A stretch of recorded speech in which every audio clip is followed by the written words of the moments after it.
Tudo bem? Eu sou o Marcos. Eu sempre digo que eu sou um carioca naturalizado amapaense. Eu cheguei na Amapá em 91 e criei raízes lá. Então, a paixão pela educação à distância nasceu com uma necessidade de capacitação, né? No estado deslocado dos grandes centros. E criamos o imuc.com.br, que é mais um provedor de curso grátis do que cursos pagos. E ali a gente tem aprendido, tem aplicado, tem desenvolvido educação à distância. E eu até convido vocês a acessarem o nosso site, lá na seção de cursos. O curso de tutor online, ele está free para esse evento agora, vocês fazem a pré-matrícula. E a gente vai estar dando feedback no e-mail de vocês que vão colocar lá, certo? E eu trouxe para vocês um tema bem legal, segredos de um tutor de sucesso, que é um dos nossos áreas de mais atuação que tenho, tutoria, e também tenho entrado muito no ramo do designer instrucional, que acaba tendo um gap muito legal, porque quando você, lá no design instrucional, você se preocupa em instituir situações que o tutor vai trabalhar de uma forma bem mais eficiente, você acaba tendo esse apoio do tutor. Porque se um designer instrucional ele não prevê uma atuação do tutor, fica até complexo depois de você exigir isso. Então, na nossa palestra, nós vamos falar sobre os segredos de um tutor de sucesso para que a gente possa cada vez mais ter tutores bem atuantes. Eu vou exibir aqui um vídeo de um dos cursos que fiz lá na Universidade de Monterrey, no México, que ele mostra esse contexto do aluno virtual. Eles conseguiram mapear as etapas que o aluno virtual ele passa durante a sua participação enquanto cursista online. Vamos assistir.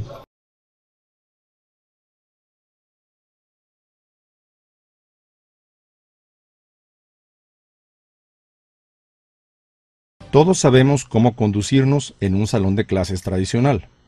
Llegar al salón, sentarse en un pupitre, esperar que el profesor tome lista y dé inicio a la clase hasta que ésta termina al sonar la campana. En las próximas semanas, aprenderás a conducirte en un salón de clases virtual, en el que no hay pupitres ni pizarrón y no suena la campana para señalar el inicio y fin de las clases. El cambio de un modelo educativo tradicional al modelo virtual tiene implicaciones para el estudiante que lo transita. No es un camino recto, es más bien un camino sinuoso. Muchos estudiantes han recorrido este camino antes. Es por ello que sabemos que este camino tiene 8 etapas. Queremos compartir contigo estas etapas para que te sea más fácil recorrerlo.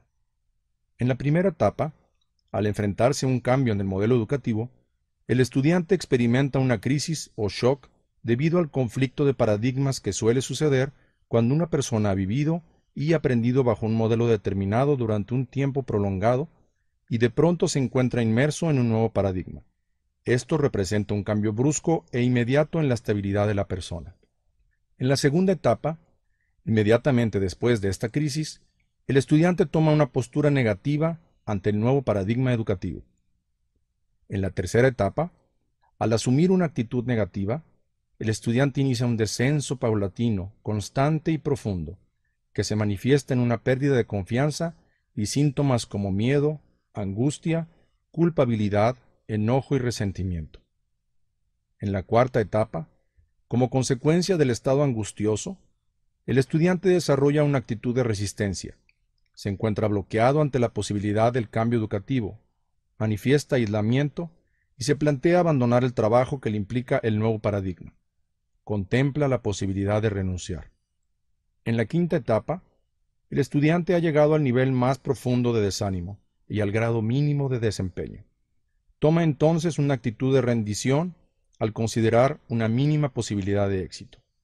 Sin embargo, en la sexta etapa, debido a la gran plasticidad de la psicología del ser humano y de la riqueza de recursos con los que cuenta la persona ante el fracaso, el estudiante inicia un ascenso sorprendente, buscando oportunidades en esa nueva realidad que ahora experimenta.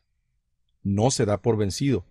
Comienza la lucha por afirmarse en el nuevo paradigma educativo y por salir adelante a pesar de las dificultades que ha encontrado en el camino.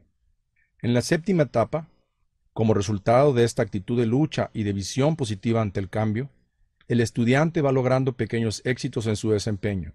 Su nivel de confianza se eleva y la aceptación del nuevo paradigma inicia. Finalmente, en la octava etapa, el estudiante sale adelante con éxito y consigue un nivel de desempeño muy favorable, que incluso puede ser superior al que tenía en el modelo educativo anterior. El estudiante ha integrado sus experiencias y vivencias, comprobando que esta nueva forma de aprender da resultado. Esto funciona.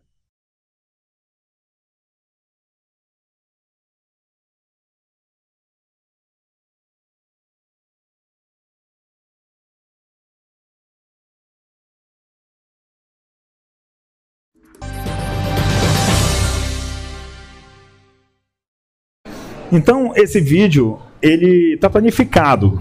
Esse vídeo está planificado como, atualmente, o perfil do aluno virtual. Foi uma pesquisa da Universidade de Monterrey e ele tem sido base para novas ações, novas intervenções na atitude do tutor.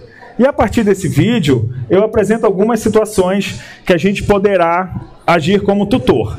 O vídeo mostra que essas etapas se caracterizam como conflito de paradigmas, que é aquela transição do costume de aula presencial para o online, uma postura negativa na segunda etapa, o aluno começa a achar que aquilo não é legal, depois ele fica com medo do novo, justamente pela mudança de paradigmas, ela traz esse medo, traz esse receio, e finalmente ele começa a resistir, e depois ele desanima, e o tutor intervindo, ele acaba criando oportunidades para o aluno retomar o curso, e quando ele começa a ter pequenos êxitos, ele acaba engajando e finalmente ele continua no curso e vai até o final.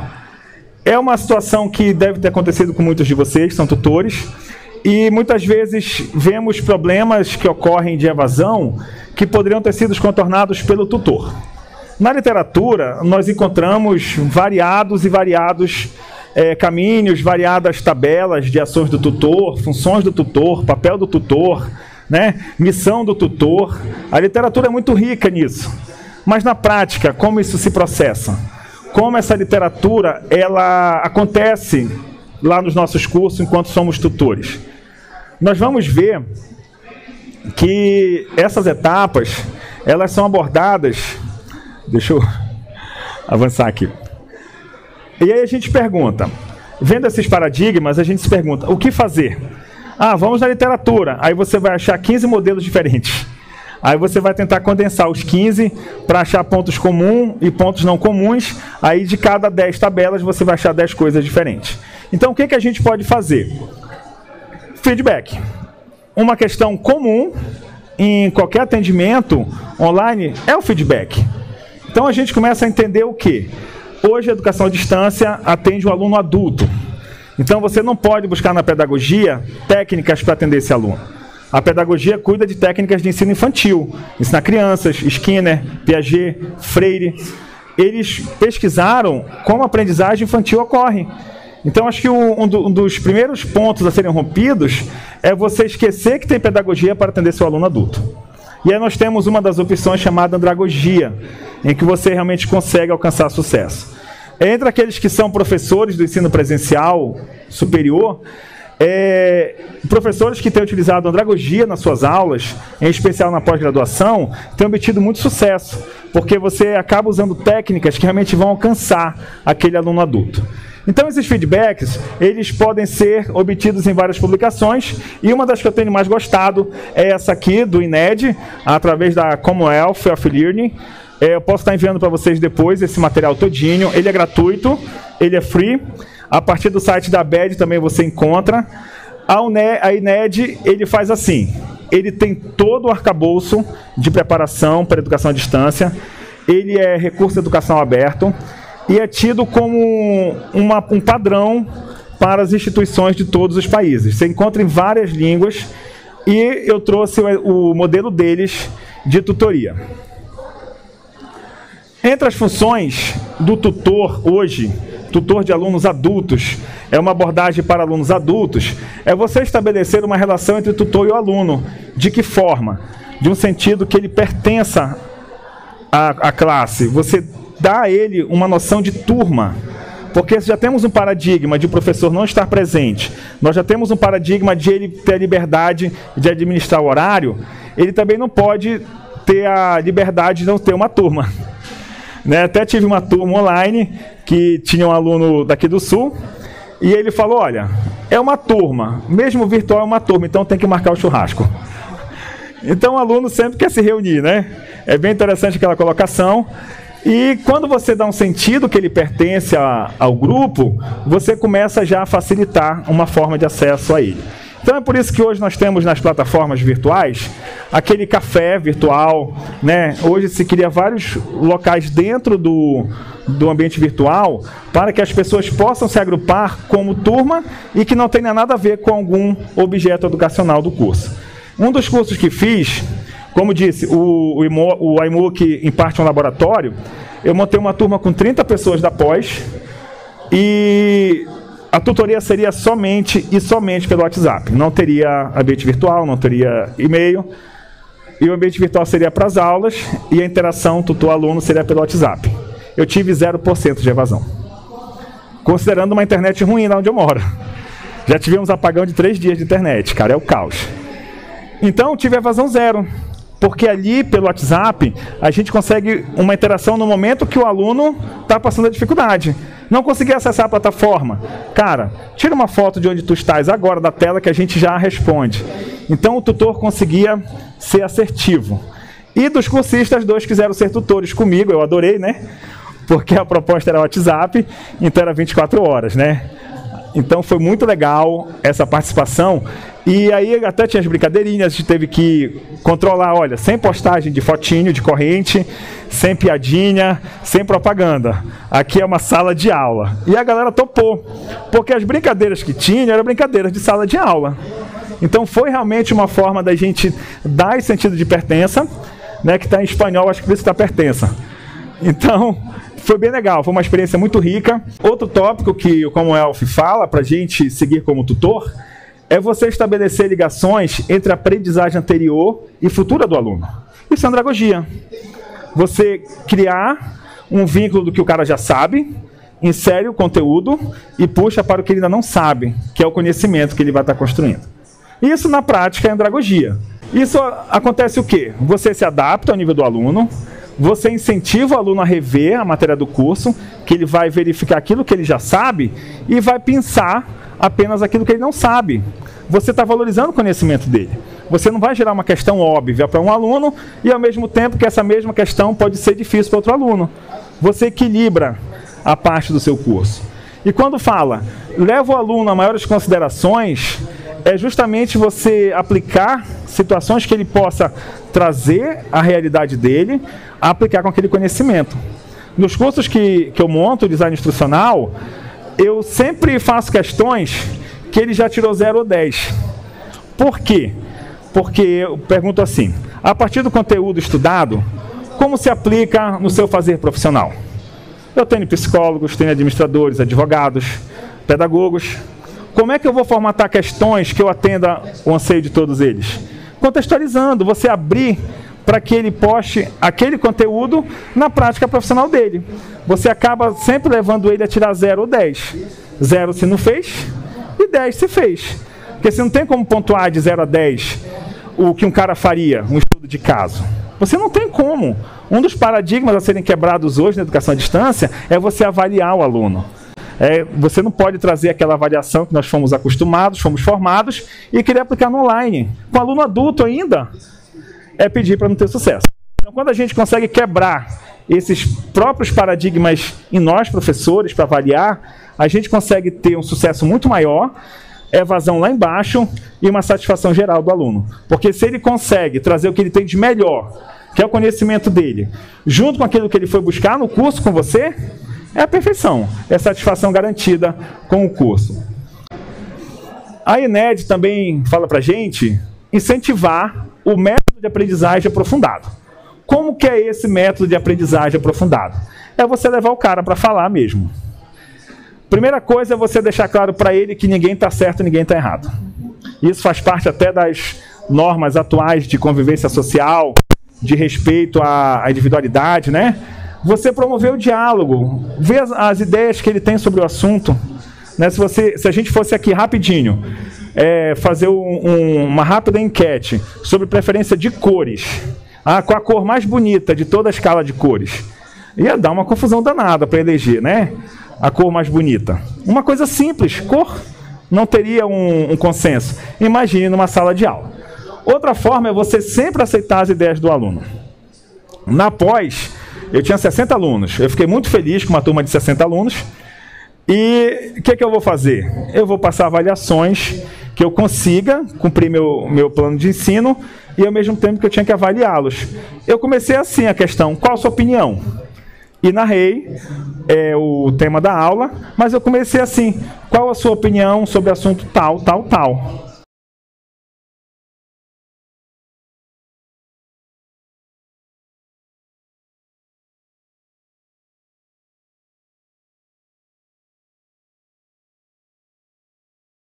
Então, você comenta sobre coisas relevantes. A partir do que você aceita a ideia dele, você começa somente a ponderar.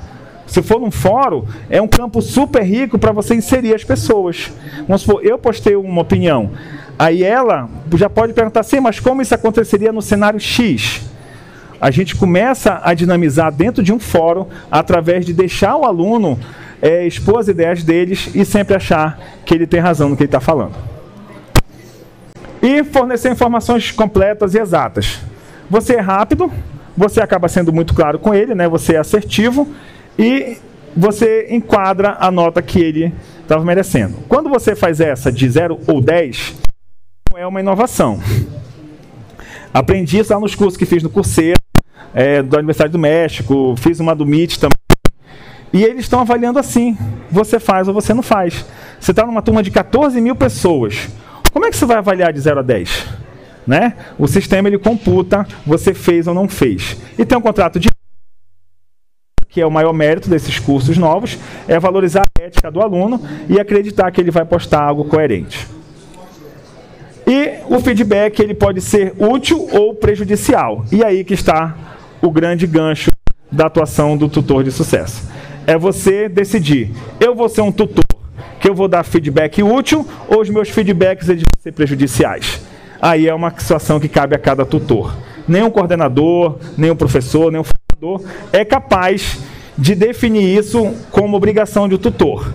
Né? E aí também a gente começa a lembrar, às vezes o tutor está chateado, o salário atrasou, a bolsa do MEC não está entrando, e ele está chateado. Qual o nível de ética de um tutor de não misturar essa chateação dele com os seus alunos, de não deixar transparecer no seu atendimento, no seu feedback?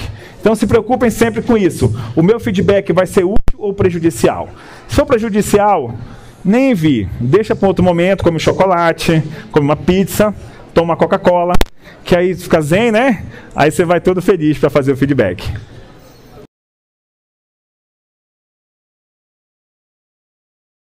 Então o feedback prejudicial, ele sempre é agressivo, é intimidador, ele tem um começo negativo, típico, né?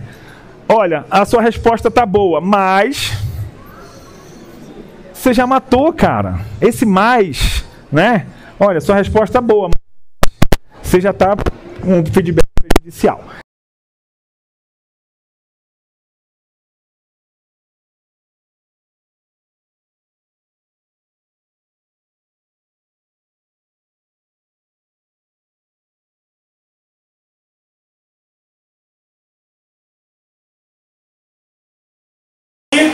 Encerrando, que aqui vai ser realmente o seu maior sucesso como tutor, é você observar isso aqui. Vocês viram no início do vídeo que tem aquela curva do aluno, que ele regride, depois ele renasce, né? Ele ressuscita. Então, se você começar... Isso aqui é fato, tivemos experiências reais usando essa metodologia. Tá? Vários cursos, outros colegas, é real. Você responder rapidamente o aluno. Com o WhatsApp é a perfeição, né?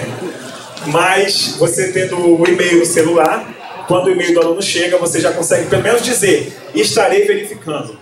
Cara, isso é perfeito. Você não está corridaço, cheio de coisa para fazer, responde, estarei verificando.